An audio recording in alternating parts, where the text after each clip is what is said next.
Oi gente, tudo bem com vocês?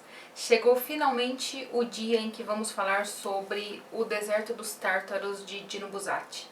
Eu li esse livro no ano passado e ele ficou marinando na minha cabeça durante um bom tempo e eu sei que ele vai ficar por muito mais tempo ainda, principalmente porque eu li naquele momento do ano em que geralmente nós estamos um pouco mais pensativos sobre a nossa vida, né?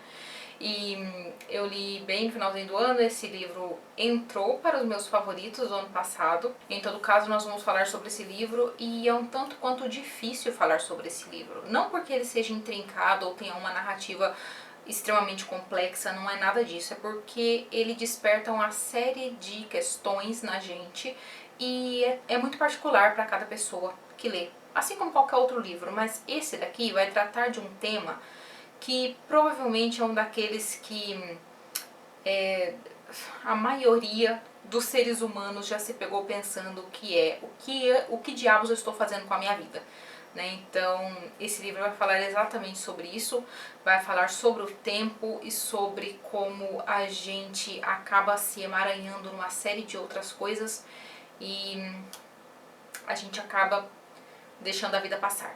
E esse é um tema bem deprimente, tá? Não vou mentir pra vocês não, mas este é um livro espetacular que eu acho que deve ser conhecido por todo mundo. Quem ainda não leu deve ler para ficar com uma crise existencial gigantesca e depois tomar as devidas provisões. Ao mesmo tempo não. Logo depois, em seguida, ou junto ou misturado, não sabemos, porque aqui a gente segue o ritmo, eu vou falar sobre um filme que eu assisti esse ano, saiu ano passado, ele inclusive esteve nas premiações. Se não me engano, o Bill Nighy, que é o ator que faz o personagem principal, ele foi indicado ao Oscar de melhor ator. Não sei se ele ganhou, porque eu não acompanho, mas eu espero que... Não, ele não ganhou. Quem ganhou foi o Brendan Fraser, né? Agora que eu... Ai, meu Deus. Enfim, Bill Nighy não ganhou, mas o Bill Nighy é um dos meus atores favoritos, então eu sempre procuro assistir as coisas em que ele está, né? Porque eu gosto demais dele. E ele vai fazer aí esse filme chamado Living, que saiu em 2022. Eu vou deixar na edição como ele ficou em português o título, porque eu não sei. Mas vai falar também de um tema muito similar e eu também gostaria de relembrar a vocês um vídeo que eu tenho, que ele é bem antiguinho, chamado, tem uma quantidade lá de livros que eu falo, que é Livros para Baixar a Bola do Ser Humano. E eu acho que O Deserto dos Tártaros, assim como esse filme, poderiam ter entrado nessa lista. Talvez esteja na hora de atualizá-la e então vocês vão entender aí ao longo do vídeo o que eu quero dizer com isso. Pois bem, O Deserto dos Tártaros, portanto, tem uma narrativa muito simples, como eu já comentei com vocês, que vai falar sobre Giovanni Drogo, que é esse jovem cadete, eu não sei das patentes militares, mas ele está na academia ainda, ou seja, ele está se formando militar e ele vai pegar um primeiro posto de trabalho num forte, né? E esse forte é o Forte Bastiani. Esse forte ele é muito antigo e ele aparentemente, segundo ali as lendas da academia militar, ele é um tanto quanto importante, mas também a maioria das pessoas, quando fala no Forte Bastiani, pensa que ele é apenas um lugar do qual o militar vai seguir carreira, né? Ninguém pensa em ficar no Forte Bastiani, porque ele é longínquo, ele é longe de qualquer cidade, de qualquer vila, e ele, ainda que seja importante em questões militares, ele é muito inacessível para soldados que também queiram ter uma vida para além de seus serviços militares. Então, Giovanni Drogo ele tem toda a intenção de ficar uns 3 meses no Forte Bastiani e depois ser promovido ou sair para ir para algum outro local, né? Então, portanto, esse livro vai se tratar desse jovem rapaz cheio de ilusões de grandeza, cheio de expectativas no futuro, saindo ali da academia e fazendo essa longa viagem ao Forte Bastiani. Durante essa viagem já vai acontecendo algumas coisas que o leitor e o Giovanni Drogo vão ficando um tanto quanto perturbados, porque é o seguinte, não acontece nada de sobrenatural, mas ele vai pensando no quão aquele lugar pelo qual ele está caminhando, ele está indo a cavalo, no quão aquele lugar é selvagem e inóspito. Na verdade não chega nem a ser selvagem, ele é inóspito mesmo, porque tem pouquíssima vegetação, quase não se vê vida para além da pouquíssima vegetação, e não tem ninguém, né? Então, quando ele está num determinado momento da sua viagem, ele vai ver um outro cavaleiro e ele vai ver que é um soldado que também está se dirigindo ao Forte Bastiani. Então ele grita para esse soldado, querendo já fazer uma amizade prévia, e esse soldado meio que leva ele com pouquíssimo caso, principalmente depois que descobre que ele também está indo para o Forte Bastiani. Esse soldado tem aquele semblante de melancolia, de tristeza, um tanto quanto cínico também.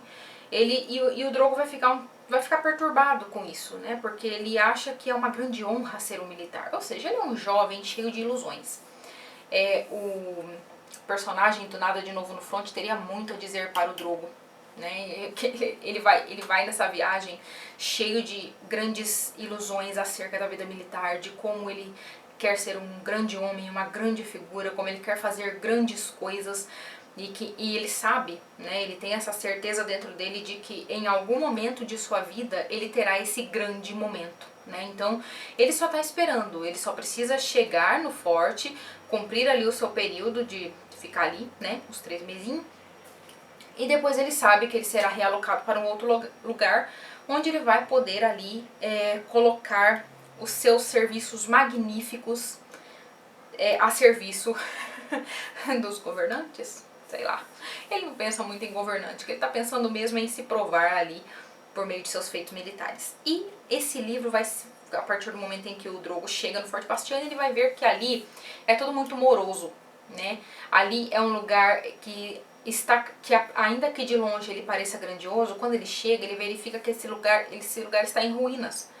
E que as pessoas que estão ali, os soldados que estão ali, eles têm uma aparência gasta, uma aparência entristecida, aquela aparência de que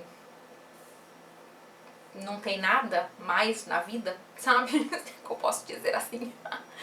E ele vai ficar muito perturbado, né? E logo que ele chega, ele também já vai ficar sabendo do quanto aquele forte é importante. Os soldados ali que recebem vão dizer que o Forte Bastiani é aquele que fica no limite com o deserto dos Tártaros, né? Que é o deserto dessas pessoas, desses inimigos que estão se aproximando do forte, que a qualquer momento eles podem irromper no forte, que é o último bastião ali para guardar a terra deles, né, contra os tártaros, e que os tártaros estão chegando a qualquer momento, que podem acabar com eles e que pode romper uma guerra.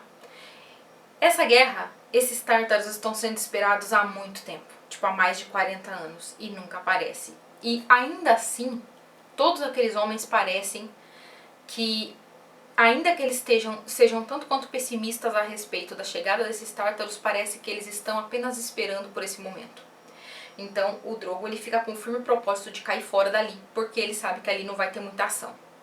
Porém, ele vai percebendo que aquela narrativa que conta ali naquele forte, ele vai percebendo que, e o leitor vai percebendo na verdade, porque o Drogo ele apenas desconfia, né? Ele não vai colocar em palavras, mas ele, ainda que ele tenha uma série de lucubrações a respeito desse tempo e desse momento que ele está passando nesse forte, ele não vai colocar em palavras o que o leitor desconfia, que essa narrativa que se criou a respeito desses feitos heróicos ela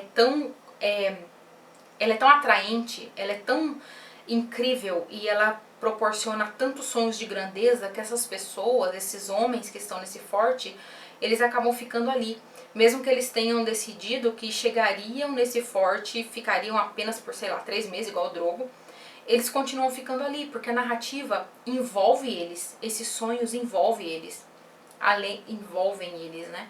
E eles estão longe de tudo, então quando eles pensam em ir para a cidade festejar, conhecer garotas ou alguma coisa assim, eles percebem que, nossa, mas tá tão longe, tá tudo tão longe, a gente não consegue nem enxergar a luz do próximo vilarejo, né? Então acabam meio que ficando naquela rotina de dias que todos se parecem e nada acontece, e eles vão ficando, sabe? É aquele lugar, aquele tipo de vida que não mostra, que não deixa que a gente perceba o tempo. Dito isso, eu não posso dizer muito mais coisa, talvez eu diga alguns spoilers a respeito do final do livro mais ao final do vídeo, e daí eu vou deixar marcado na linhazinha do tempo aqui pra vocês o momento de vocês pularem os spoilers, tá? Então fiquem tranquilos aí que eu vou avisar, daí é só pular pra outra seção do vídeo que não tem spoiler. Em todo caso, por enquanto vocês podem ficar tranquilos. Pois bem, esse livro, ele é mais uma alegoria do que qualquer outra coisa. Ele vai falar sobre a nossa vida, né?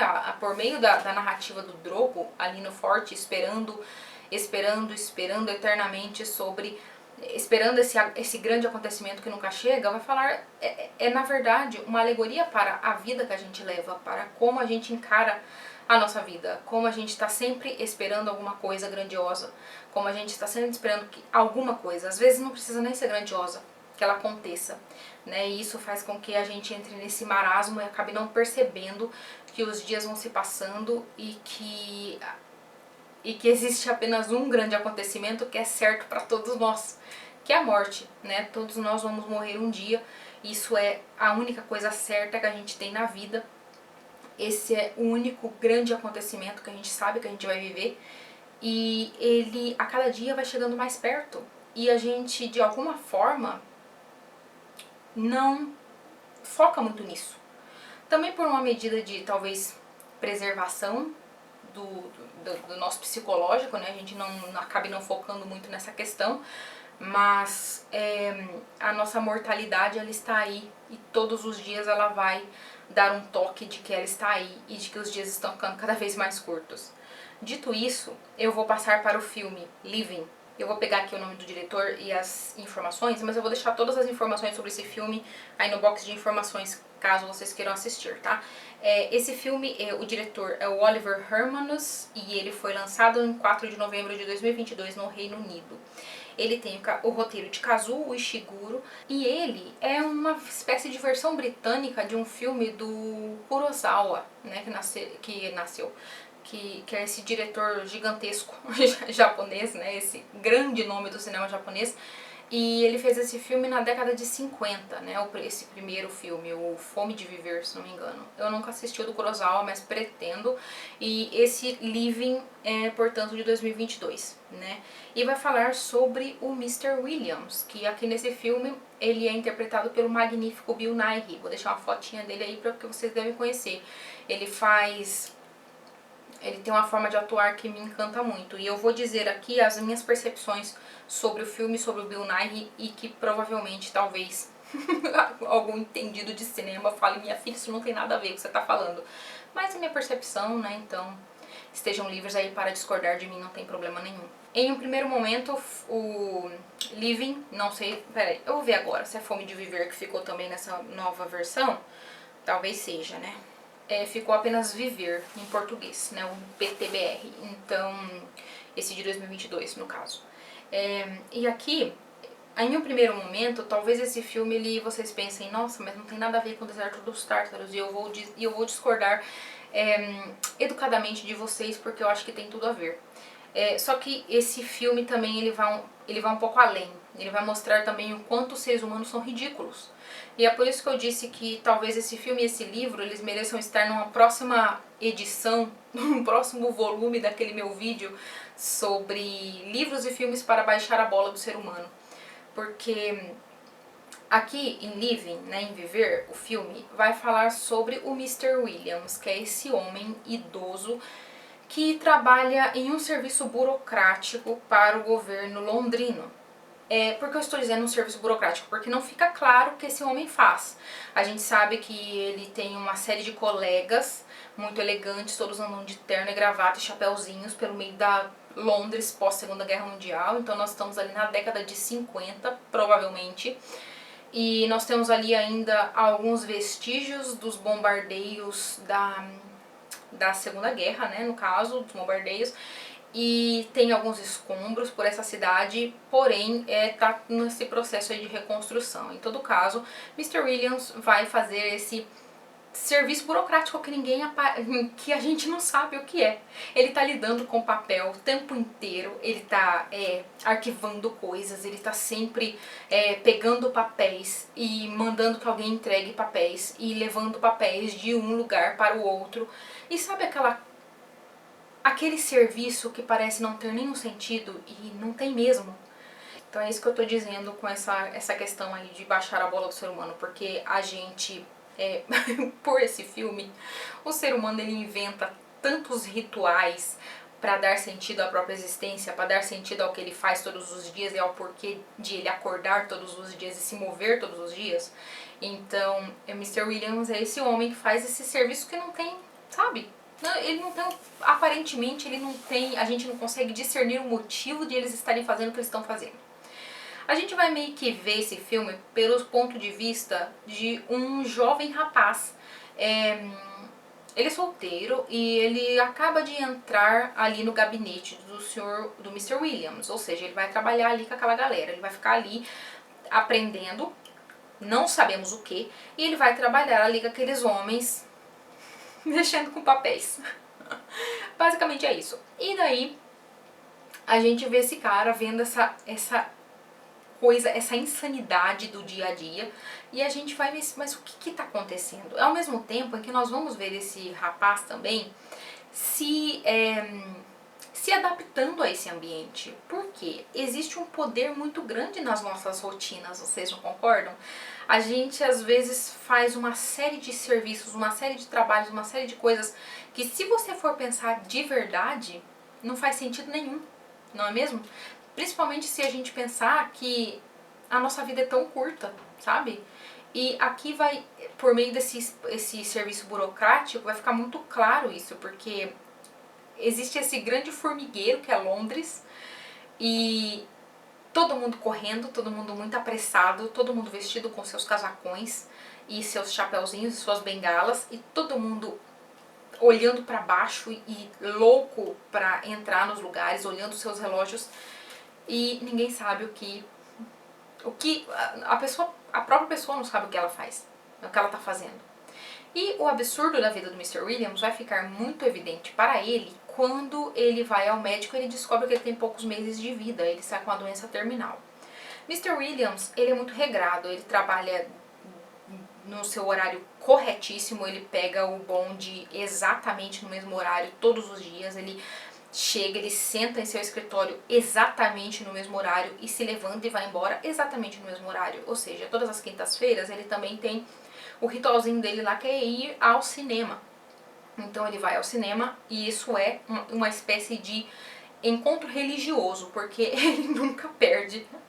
E ele mora com o filho e a nora, e aparentemente a nora não se dá muito bem com ele. Por quê? Porque ela é um abutre, né? A nora e o filho são abutres. Aparentemente, a gente vê eles meio en passant, mas você percebe que ela tá, na verdade, preocupada com quanto ele gasta todos os dias, porque vai que ele morre e não deixa uma herança grande o suficiente para eles, né? Então tem todas essas questões que deixam esse filme muito melancólico, muito triste, porque é este homem que passou a vida dele inteirinha trabalhando e ele não construiu nada que dure. Porque nem mesmo o filho e a nora conseguem dar conta, conseguem participar da vida dele. Ele não tem ninguém participando ativamente da vida dele, para além daquelas pessoas com quem ele convive todos os dias. Ele mal sabe o nome dessas pessoas. Essas pessoas mantêm um afastamento que ele mesmo, não sei se ele impôs porque ele quis ou não, mas ele impôs essas pessoas, então eles meio que não têm intimidade, né? E é isso. E ele vai, e quando ele descobre que ele tem poucos meses para viver, ele decide não ir ao trabalho. Isso vai coincidir com uma mocinha que trabalha ali, uma secretária, e ela tá pedindo dispensa do serviço porque ela vai trabalhar em outro lugar, né? Ela não suporta mais ficar naquele lugar. Então ela sai dali e o Mr. Williams vai encontrar com ela no meio do caminho e ele vai ver o quão cheia de vida ela é. E ele não tem ninguém, então eles vão meio que desenvolver ali uma relação, uma amizade que é muito interessante. Por que eu decidi deprimir todos vocês com esse tipo de assunto? Porque eu tenho pensado muito sobre o tempo. Eu penso muito sobre o tempo. Tempo e espaço são dois temas que me interessam profundamente. Vocês já viram que eu tenho um vídeo sobre casas. Vou trazer outro, mas falando mais especificamente sobre uma casa em especial. E casas e tempo, espaço e tempo e espaço muito me interessam, porque são aqueles domínios humanos que meio que explicam muito da nossa vida, sabe?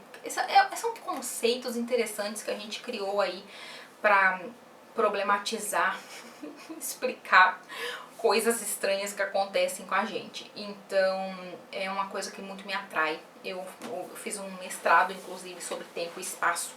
Eu gostaria de continuar. Bom, eu continuo estudando, não gostaria de continuar o estudo na universidade não, porque eu provavelmente estaria como Mr. Williams, fazendo uma série de coisas que já não fazem mais sentido pra mim. Então, doutorado é uma coisa mais oficial, mais acadêmica, meio que está fora de questão por enquanto pra mim. Porém, eu continuo aí estudando essas coisas que muito me interessam. Por quê? Porque eu gosto de me deprimir. Brincadeira. Mas quando você se deprime com temas desse tipo, você meio que repensa a sua vida e isso é essencial. É muito fácil a gente ficar preso nas nossas rotinas, né? A rotina é a armadilha mais eficiente que existe. A rotina e as expectativas alheias. E essas duas obras, né, tanto o livro quanto o filme, vai falar sobre essas expectativas. E uma coisa também que me ajudou muito sei lá, desenvolver a vontade de falar sobre esse livro, porque eu já tinha meio que deixado ele de lado. Eu pensei, eu não vou falar sobre esse livro não, porque é meio... eu não sei se dá um vídeo, porque ele é muito... esse livro é uma experiência muito pessoal, eu acho. Eu acho que cada pessoa vai ler e vai ter um momento, ou não, com ele, sabe? Então vai depender também do momento em que você tá vivendo. E eu tava vendo um vídeo do Alexandre, do Quadrinhos na Sarjeta, que é um canal ótimo, por sinal, que tem aqui no YouTube. E eu vou deixar o link do vídeo que ele tava falando sobre expectativas. Ele tava falando sobre um mangá muito estranho e fala sobre as expectativas alheias. Eu acabei daí, minha mente faz umas conexões que, meu Deus do céu, e daí foi fazer conexão com isso aqui, eu pensei, vou falar, vou deprimir a galera lá do meu canal. E é isso, eu vou deixar o vídeo do Alexandre aí sobre esse mangá, e é muito bom, né, as discussões que ele vai suscitar aí sobre as expectativas alheias, e agora, né, falando aqui sobre esse livro e o filme vai falar sobre essas prisões que a gente encontra no nosso caminho todos os dias, sabe? A nossa rotina é uma prisão, as expectativas das outras pessoas são prisões, as nossas expectativas, a forma como a gente se enxerga no mundo, a forma como a gente acha que a gente como a gente deve agir, são todas pequenas prisões que a gente vai encaixando umas nas outras, sabe? E quando a gente vê, a gente tá velho e... e os tártaros ainda não chegaram, sabe? Então...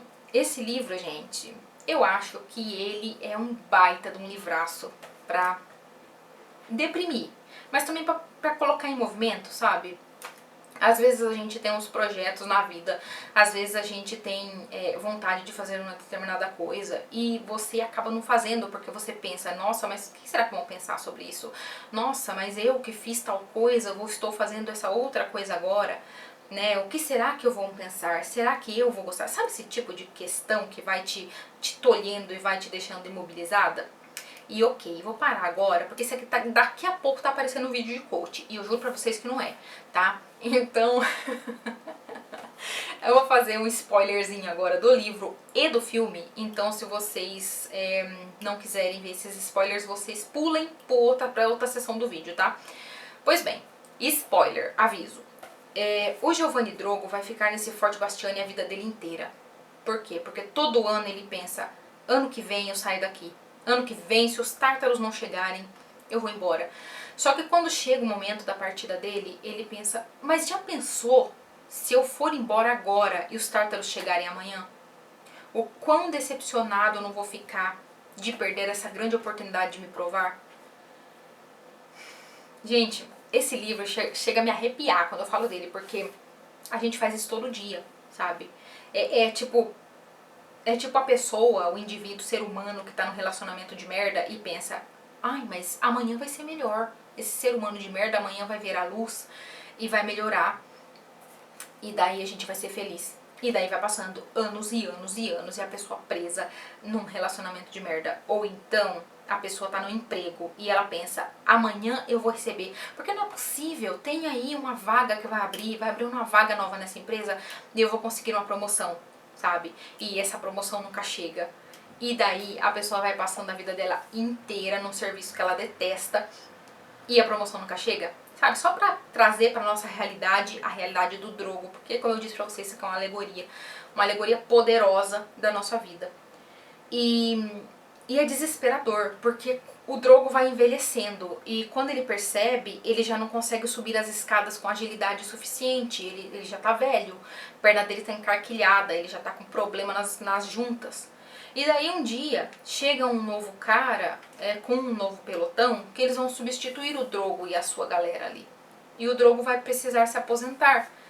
E, e ele não entende como que ele chegou àquele momento. Ele não entende como ele já está na aposentadoria dele e ele não viu a vida passar.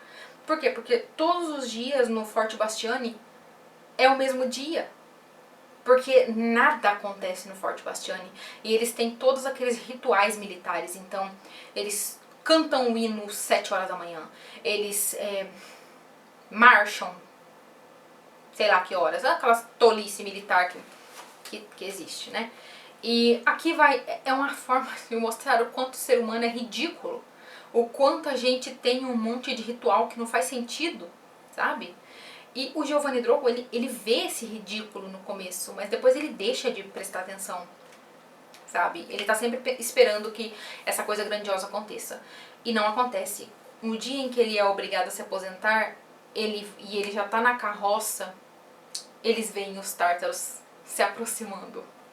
A guerra finalmente vai acontecer, porém Giovanni Drogo está velho demais para ver e ele é mandado embora. E quando ele chega, ele tá tão depressivo que ele não tem família, porque os pais dele já morreram, né? Afinal de contas, ele também nunca se casou, ele nunca teve filhos. Então ele tá completamente sozinho, os amigos dele já não o conhecem mais, porque todos seguiram suas vidas. E ele vai morrer sozinho. E quando ele está morrendo sozinho numa hospedaria onde ninguém o conhece, ele percebe que a morte é o grande acontecimento da vida dele. E agora spoiler de Living.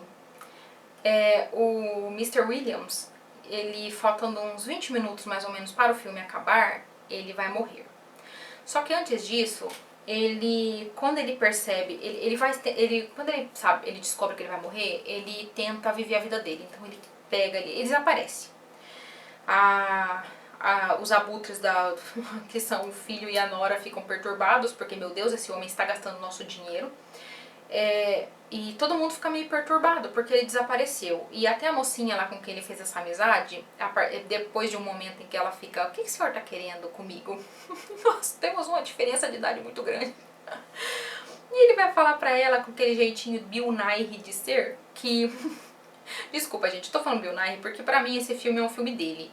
Se não fosse esse ator, eu acharia esse filme tanto quanto entediante, ainda que a mensagem fosse muito interessante. Mas eu gosto muito do tipo de atuação desse ator, que parece que ele tem uma ternura. Eu não sei explicar de outra forma, mas eu olho pra cara dele e eu sinto uma ternura. E também tem uma certa ironia e um certo cinismo sobre a vida. Então, assim, eu acho que eu não sei. Eu tenho a impressão de que ele tem uma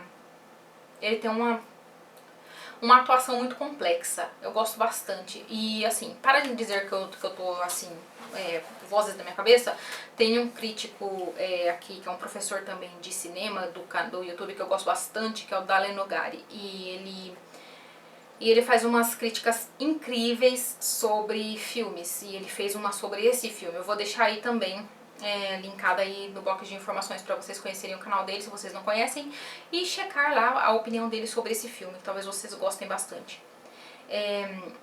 E ele vai, no caso o Bill Nighy, né, ele tem essa abordagem do personagem que deixa a gente enternecido com ele, sabe? E ele vai falar pra essa moça, né, quando ela fala, o que o senhor tá querendo comigo? Ele vai falar assim, é a sua vida, você é tão viva, você tem uma fome de viver tão grande que isso é encantador pra mim. E ele vai dizer isso, né. E é um momento tão bonito, mas ele também vai se dar conta de que ele não pode viver de novo, ele não pode ser jovem de novo, ele tem que dar um jeito de significar a vida dele, ressignificar a vida dele, o que resta dela. Então ele vai tentar passar uma daqueles... Ele vai tentar fazer aquelas loucuras que ele nunca fez, sabe? Tipo, se embebedar com desconhecidos, sei lá, fazer outras coisas. Mas ele percebe que ele não consegue, porque nada disso é ele nunca treinou pra isso, né? Então o que ele vai fazer é, depois dessa enlouquecida breve, ele vai voltar e ele vai pegar um dos casos, um dos inúmeros papéis que eles viviam arquivando e mandando pra todo lugar, e ele vai pegar esse papel e ele vai tentar desenvolver esse projeto. Daí a gente vai descobrir que na verdade ele meio que trabalha com uma espécie de... talvez, a gente não sabe, ficar meio... porque não é muito foco do filme, mas a gente vai desconfiar que ele trabalha para um daqueles comitês de restauração lá da cidade. Então vai ter um grupo dessas mulheres que estão desesperadas porque tem um canteiro ali que tá cheio de ruínas e que poderia ser um parquinho para as crianças. Então ele vai tomar aquilo como pessoal, ele vai pegar aquela batalha para ele. Então ele vai passar por trás de toda a burocracia e ele vai se empenhar e ele vai fazer o parque para as crianças. Esse parque vai sair. Só que quando o parque quando o parque fica pronto, logo depois ele morre. Então o filme, o Mr. Williams vai morrer uns 20 minutos antes do filme acabar. E quando ele morre, esse rapaz que a gente teve seguindo o filme todo, que é meio que a nossa visão para a vida do Mr. Williams, eles estão numa viagem de trem, voltando do funeral, né? E daí ele pega e fala, acho que a gente devia mudar, a gente devia honrar o legado do Mr. Williams, a gente devia fazer alguma coisa, a gente devia trabalhar de verdade. E todos os caras que estão ali falam verdade, a gente tem mesmo, porque a vida é muito frágil. Sabe aquelas epifanias que acontecem quando a gente vai no funeral, alguma coisa assim? Ou quando a gente lê um livro como esse? E daí, todo mundo fica assim, vamos fazer tudo. Só que daí chega a rotina. E a rotina, ela enclausura a pessoa, né? Porque no outro dia, né, sabe? Vocês já se pegaram pensando, segunda-feira eu começo um regime, só que daí chega segunda-feira e você pensa, pra quê? Não faz sentido, pra quê agora, sabe? Esse tipo de coisa. Ou há uma mudança radical na vida. Porque mudanças radicais são muito difíceis de acontecer se você não tem força de vontade suficiente. E aqui eu não tô dizendo aquele papo coach idiota de que culpando o indivíduo por tudo de mal que acontece na vida dele, não é isso. Tô dizendo que assim, que você quebrar a rotina e fazer alguma coisa de novo é muito mais difícil do que parece. É tipo, muito complicado. Acontece raramente. É por isso que eu desconfio de grandes mudanças que acontecem em filmes, por exemplo, durante as férias da pessoa, ou então quando a pessoa tá numa situação atípica e ela tem uma grande epifania e ela muda. Eu sempre desconfio. Eu gosto sempre de ver tipo um ano depois na vida dessa pessoa, porque não confio em mudanças em momentos atípicos. Enfim, gente, fim dos spoilers. Vale muito a pena. Vale muito a pena tanto o livro quanto o filme para mostrar o quanto o ser humano é ridículo e o quanto a gente cria esse monte de ritual na nossa vida que nada mais são do que prisões e prisões e prisões que vão deixando a gente cada vez mais próximo do único acontecimento certo, que é a morte. E esse é um livro daqueles para você ler no fim do ano e para você ler no começo do ano também. E no meio, e talvez reler e pensar, será que eu estou no Forte Bastiani eternamente esperando pelos tártaros? Né? Então assim, sabe? Ótimo livro para você se deprimir. Me agradeçam pela melancolia. Deixem um comentário aí se vocês já leram esse livro, se vocês pretendem ler, o que vocês pensam sobre, se vocês já assistiram Living, se vocês têm interesse. Se vocês já viram do Kurosawa, porque eu quero ver, né, qualquer dia aí. E é isso. Curtam o vídeo, compartilhem se vocês gostarem. E muito obrigada. E até a próxima. Tchau, tchau.